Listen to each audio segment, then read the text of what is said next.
Before we begin, make sure to smash that like button, subscribe to our channel, and click the notification bell for more amazing videos. 168 years after this guest composer's premature death, scientists have now learned what killed him. Famous around the world for the striking piano music that he composed and a national hero in his homeland of Poland, Frédéric Chopin died at the age of just 39 in 1849. And ever since his death, the cause of his premature demise has been the subject of speculation. But now, scientists may have finally ascertained the cause of his passing. Before we begin, make sure to smash that like button, subscribe to our channel, and click the notification bell for more amazing videos. Frédéric Franciszek Chopin was born in 1810 in the Polish village of Zależała Wola, about 30 miles from the country's capital, Warsaw. His father was French, while his mother was a Pole, and Chopin had 3 sisters. Not long after his birth, his family moved to Warsaw. Chopin's first formal piano lessons came when he was still very young in 1816, and he was swiftly recognized as a child prodigy. He was already playing in public and writing compositions at the age of 7. He went on to study music at the Warsaw Lyceum and the Warsaw Conservatory, all the while performing in public concerts and writing new pieces. In 1826, he performed before the Russian Tsar Alexander I, who gave the composer a diamond ring as a sign of his admiration. Soon, Chopin's renown began to spread further afield, and he subsequently spent time in Berlin. Shortly afterwards, he had his debut performance in Vienna, garnering enthusiastic reviews.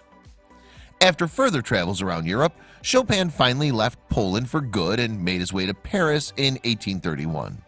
Chopin's first Parisian concert at the prestigious Salle Pleyel was widely celebrated. For instance, respected fellow musician and critic Robert Schumann wrote, "Hats off, gentlemen, a genius."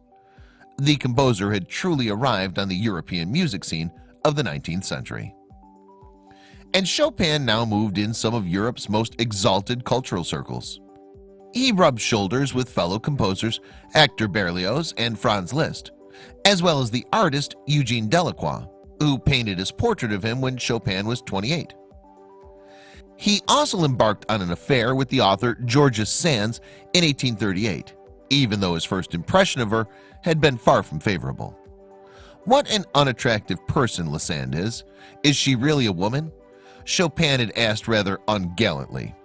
Yet despite this unpromising start, their affair was to last until 1847.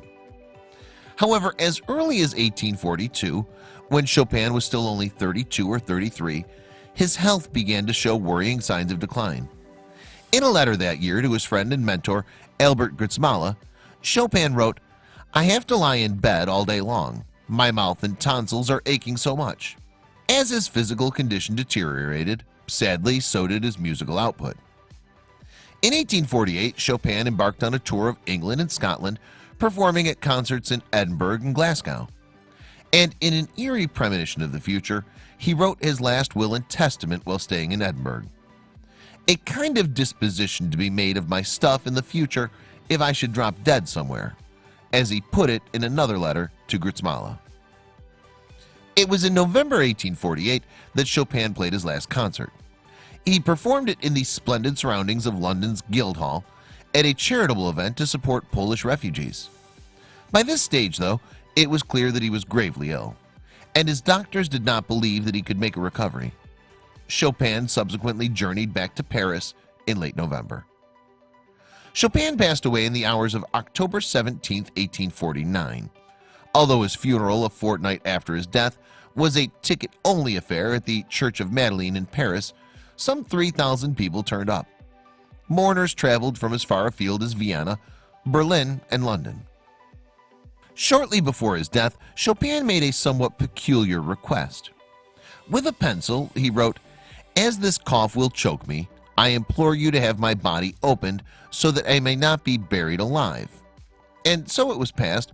Chopin's sister, Ludwika, arranged for her brother's heart to be removed from his cadaver. The organ was then preserved in a jar of spirits, which may perhaps have been cognac. Chopin's body was subsequently buried in the famous Parisian cemetery, Père Lachaise, where it's still visited by music lovers from all over the world. In 1850, Ludwika took her brother's heart back to Poland concealed, it's said under her cloak. This was to avoid the scrutiny of Imperial Russian officials at a time when Poland was ruled by Russia. Chopin's heart was laid to rest in Warsaw's Holy Cross Church. During World War II, however, Poland was invaded and occupied by the Nazis. Towards the end of the war, in 1944, there was a major rebellion, known as the Warsaw Uprising, against Nazi rule by the city's beleaguered residents. The Nazis, with the SS playing a leading part, brutally suppressed the uprising of lightly armed partisans. In the process, they murdered as many as 200,000 non-combatant civilians in a vengeful and ruthless massacre. And the Germans so obliterated some 85% of the historic capital city. As the fighting raged, Polish priests, fearing its destruction, handed Chopin's heart over to a German cleric. Unfortunately, it then ended up in the possession of a senior SS officer, Heinz Reinfarth. He'd been closely involved in the barbaric massacres of Polish citizens during the Warsaw Uprising. So it was a minor miracle that this precious artifact survived the war, being returned to its former resting place in 1945. And it remained undisturbed in Warsaw's Holy Cross Church for almost 70 years. But in 2014, during an operation that was conducted in secret, the heart was once again removed from its niche in the church. This time, though, there was no risk to the heart.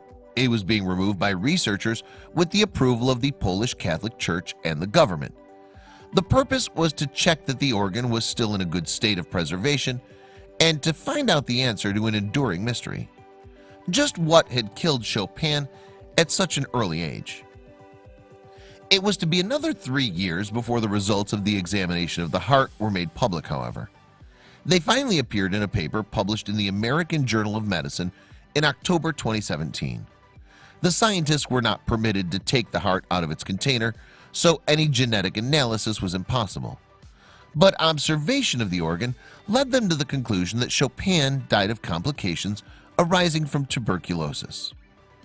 Speaking to the Observer, the team's senior scientist, Professor Michael Witt, said, "From the state of the heart, we can say with high probability that Chopin suffered from tuberculosis, while the complication pericarditis was probably the immediate cause of death." Pericarditis is a swelling of tissue around the heart. So now we may know at least what killed Frédéric Chopin. What we'll never know, though, is what heights of musical artistry he might have scaled had he lived longer.